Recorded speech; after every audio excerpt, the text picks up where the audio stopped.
జిల్లా వైఎస్ఆర్ కాంగ్రెస్ పార్టీ జిల్లా కార్యాలయంలో వైసీపీ నెల్లూరు నగర నియోజకవర్గ ఇన్ఛార్జి ఎమ్మెల్సీ పర్వతరెడ్డి చంద్రశేఖర్ రెడ్డి పాత్రికేయ సమావేశం నిర్వహించి మాట్లాడారు. నెల్లూరు నగరం రౌడీలకు నిలయంగా గంజాయికి అడ్డగా మారిందని సాక్షాత్ ముఖ్యమంత్రి చంద్రబాబు నాయుడు మాట్లాడారని అన్నారు. నెల్లూరులో జరుగుతున్న దుర్మార్గాల గురించి సీఎం, ప్రజలు, మంత్రులు ఆందోళన వ్యక్తం చేస్తుంటే మంత్రి నారాయణ నెల్లూరులో రాజ్యాంగం విరుద్ధంగా పాలన సాగిస్తున్నారని మండిపడ్డారు. 2019-24 మధ్య టీడీపీ సానుభూతి పనులపై పెట్టిన రౌడీ షీట్లను ఎత్తేస్తామని మంత్రి నారాయణ బహిరంగంగా మాట్లాడడం దారుణమన్నారు. డివిజన్ నేతలు ఆ రౌడీ షీట్ల జాబితా ఇస్తే వారి మీద రౌడీ షీట్లను పూర్తిగా తొలగిస్తామని చెప్పడంలో మంత్రి నారాయణ సభ్య సమాజానికి ఏం సందేశం ఇస్తున్నారని అన్నారు. రాజకీయాలకు అతీతంగా ముందుగా హుందాగా వ్యవహరించాలని కోరుకుంటున్నామన్నారు.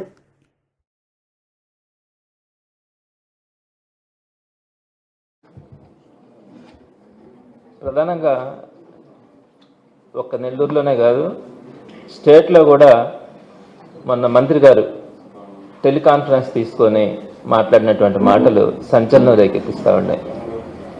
ఎందుకంటే ఇటీవల కాలంలోనే సాక్షాత్తు ముఖ్యమంత్రి గారే నెల్లూరు గురించి మాట్లాడతా, నెల్లూరులో రౌడీజం పెరిగిపోయింది, రౌడీ షీటర్లు విచ్చలవిడిగా ప్రవర్తిస్తూ ఉన్నారు, గంజాయికి అడ్డు అదుపు లేదు అనే విధంగా సాక్షాత్తు ముఖ్యమంత్రి గారే మాట్లాడినటువంటి పరిస్థితిని మనం చూసినాం. ఈ రోజు ఆంధ్రజ్యోతి పేపర్, నేను చెప్పేది ఆంధ్రజ్యోతి పేపర్లో ఈ ఏడాది అంతా కూడా నెల్లూరు నగరంలో, ప్రధానంగా నెల్లూరు జిల్లాలో నేరాలు ఘోరాలు అని ఇలాంటి చరిత్రను ఎప్పుడు కూడా నెల్లూరులో చూడలేదని చెప్పి ఫుల్ పేజ్, ఇదంతా కూడా ఆంధ్రజ్యోతిలో వచ్చినటువంటి ఫుల్ పేజ్ రౌడీ షీటర్ల గురించి కానీ నేరాలు ఘోరాల గురించి కానీ ఈరోజే ఈ పేపర్లో మనం చూసాం.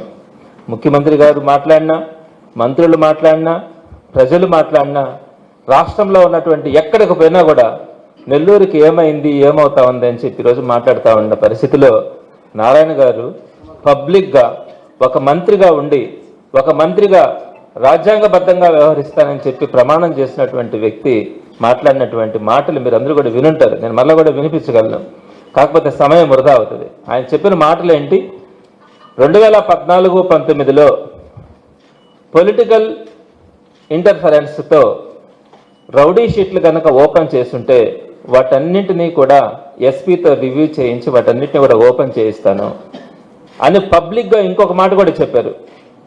నాయకులు, డివిజన్ నాయకులు కానీ, డివిజన్ కోఆర్డినేటర్లు కానీ మీరంతా కూడా ఫాలో అప్ చేసి ఎక్కడెక్కడైతే ఆ విధంగా రౌడీ షీట్లు ఓపెన్ చేస్తున్నారో వాళ్ళ డేటాను కనుక నాకు ఇస్తే, అంటే ఇదంతా కూడా మాట్లాడింది ఇప్పుడు 28వ తారీఖున, 28వ తారీఖున మాట్లాడి డిసెంబర్ ఎండింగ్ కల్లా వాటన్నింటినీ కూడా నేను రిమూవ్ చేయిస్తాను. మామూలుగా రౌడీ షీట్స్ అన్నింటినీ కూడా డిసెంబర్లో కంప్లీట్ చేసే పరిస్థితి ఉంటుంది. కాబట్టి మీరు వాటన్నిటిని కూడా డేటా సేకరించండి, డివిజన్ ఇన్ఛార్జెస్, డివిజన్ కోఆర్డినేటర్స్, నేను వాటన్నిటిని కూడా తీసుకొని ఎస్పీతో రివ్యూ చేసి మాట్లాడతానని చెప్పి సాక్షాత్తు మంత్రి గారు ఓపెన్గా పబ్లిక్గా మాట్లాడినటువంటి మాట. తెలుగుదేశం పార్టీ కార్యకర్తల మీద పెట్టినటువంటి రౌడీ షీట్ల విషయంలో మీ దగ్గర ఎవరెవరైతే ఉన్నారో ఆ డేటాని నాకు కనిపిస్తే నేను ఎస్పీతో మాట్లాడతానని చెప్పి మాట్లాడినటువంటి మాటల్ని ఆయన పబ్లిక్గా టెలికాన్ఫరెన్స్లో మాట్లాడినారు. ఒక రాజ్యాంగబద్ధంగా మనము ప్రజలకి జవాబుదారీగా ఉండే ఒక మంత్రిగా ఉండేటప్పుడు ఈ విధంగా తెలుగుదేశం పార్టీకి సంబంధించిన వాళ్ళ మీద రౌడీ షీట్లు ఉంటాయని చెప్పి ఆయన మాట్లాడితే ఈరోజు గ్రౌండ్ లెవెల్లో ఆ పార్టీ నాయకులు కానీ, కార్యకర్తలు కానీ అందరికీ కూడా ఒకటే చెప్తా ఉన్నారు, మీరు గనక తెలుగుదేశం పార్టీలో ఈ రోజు గనక చేరితే మీ మీద ఉండే రౌడీ షీట్లు ఓపెన్ చేయించేస్తాం, మీ మీద ఉండే కేసులన్నింటినీ కూడా రిమూవ్ చేయిస్తామని చెప్పి సారాలు పెడుతున్నటువంటి తీరుని నిన్నటి నుంచి చూస్తా ఉన్నాం. చాలా మంది రౌడీ షీటర్లు అందరూ కూడా ఈరోజు తెలుగుదేశం పార్టీ లీడర్స్ని అప్రోచ్ అయ్యి మేము తెలుగుదేశం పార్టీలో ఉంటాము, కొనసాగుతాము, మా మీద రౌడీ షీట్లు ఓపెన్ చేయించండి అని.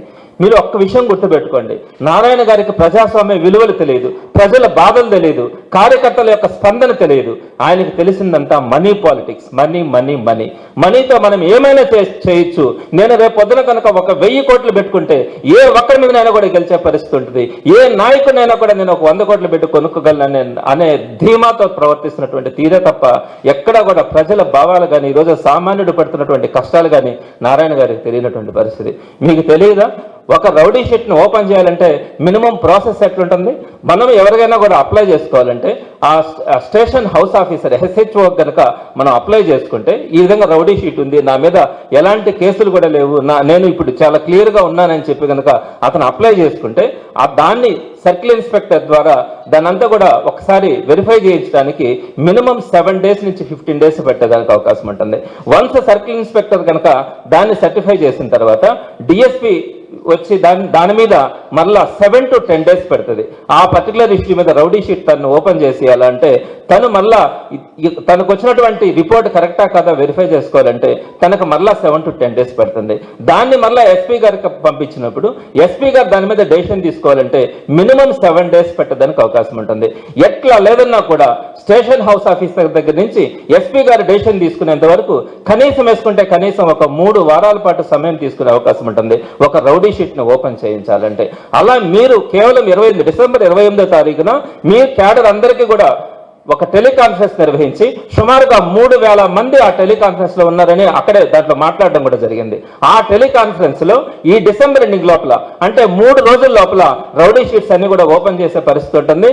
కాబట్టి తెలుగుదేశం పార్టీ కార్యకర్తల నాయకుల మీద కానీ ఎవరైనా కనుక రౌడీ షీట్లు పెట్టుంటే ఆ డేటా నాకు ఇవ్వండి, నేను SPతో రెఫర్ చేస్తానని చెప్పి మాట్లాడారు. ఎప్పుడు కూడా ఒక పొలిటికల్ లీడర్ ఒకవేళ చెప్పాలనుకుంటే ఒక లెటర్ రాయొచ్చు, దీనిని పరిశీలించండి అని లెటర్ రాయొచ్చు, అంతేగాని పర్సూ చేసి వాటన్నిటిని కూడా ఓపెన్ చేయించే శక్తి ఒక పొలిటికల్ లీడర్ ఉండకూడదు. ఒక పొలిటికల్ లీడర్ కనుక ఆ పరిస్థితే కనుక తీసుకొని వస్తే ఈ రాష్ట్రంలో ఈ దేశంలోనే ప్రజాస్వామ్యానికి విలువ లేకుండా పోయేదానికి కూడా అవకాశం ఉంటుంది. పోలీస్ అధికారులు కూడా ఒకటి గుర్తుపెట్టుకోవాలా, SP గారు కూడా చాలా మంచి ఆఫీసర్ అనే పేరుంది.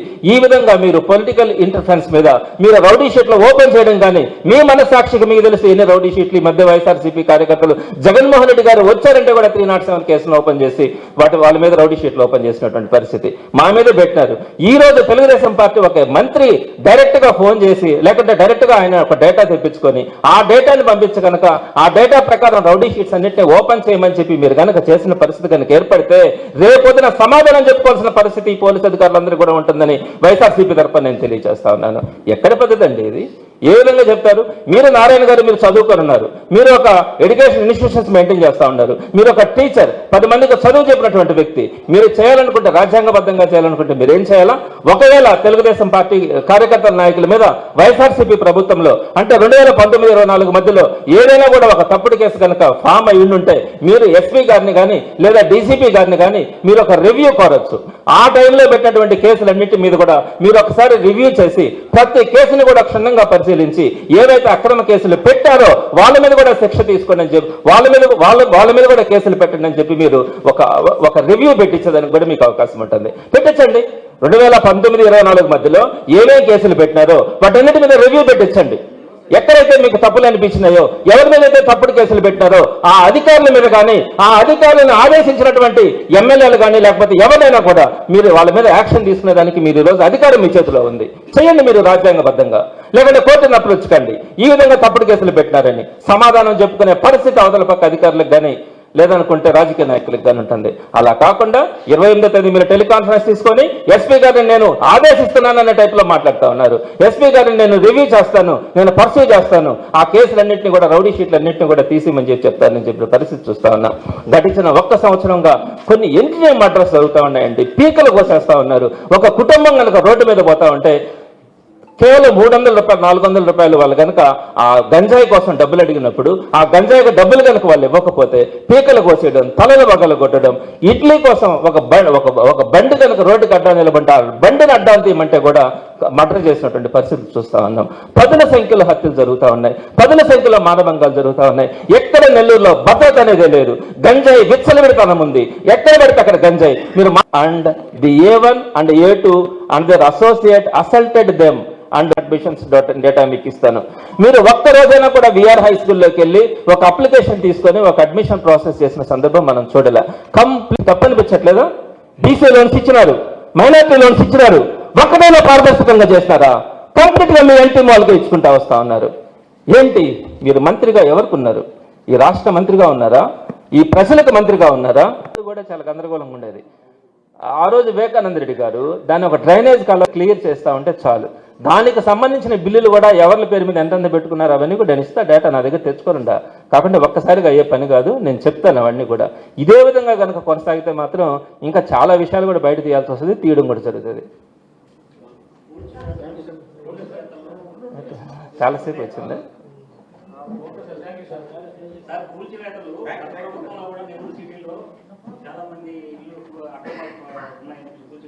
ఎక్కడ జరిగాయన్నా నాకు తెలిసి అయితే లేదు. ఏది నాకు చెప్తే అబ్బా అన్న నేను ఒక మాట చెప్తాను అన్న. మంచి ప్రశ్న అడిగినట్టున్నారు. ప్రజావేదిక మాట్లాడితే ప్రజావేదిక కూల్చేతలు. నేను ప్రజావేదిక అన్నది ప్యూర్లీ ఒక government poramboke land, government poramboke land. Building కూడా గవర్నమెంట్దే, దాన్ని తీసేసింది కూడా గవర్నమెంటే. కానీ ఇప్పుడు అట్లా కాదు కదా. పేద సాదా మధ్యతరగతి ఉన్నత కుటుంబాలకు సంబంధించిన ఇళ్లను కూల్చేస్తా ఉన్నారు. మీరు ప్రజావేదిక అన్నది ప్రభుత్వ పోరంబోకు ల్యాండు, బిల్డింగు ప్రభుత్వందే, తీసేసింది కూడా ప్రభుత్వమే. దాన్ని ఒక్కదాన్ని అడ్డం పెట్టుకొని మీరు ఈరోజు పేదలకు సంబంధించి, హాస్పిటల్స్కి సంబంధించి, ఉన్నత వర్గాలకు సంబంధించినవి కానీ ఈ ప్రైవేట్ ఆస్తులకు సంబంధించి మీరు చేసినటువంటి విధ్వంసం ఏంటి? దీన్ని విధ్వంసం అంటారా, దాన్ని విధ్వంసం అంటారా?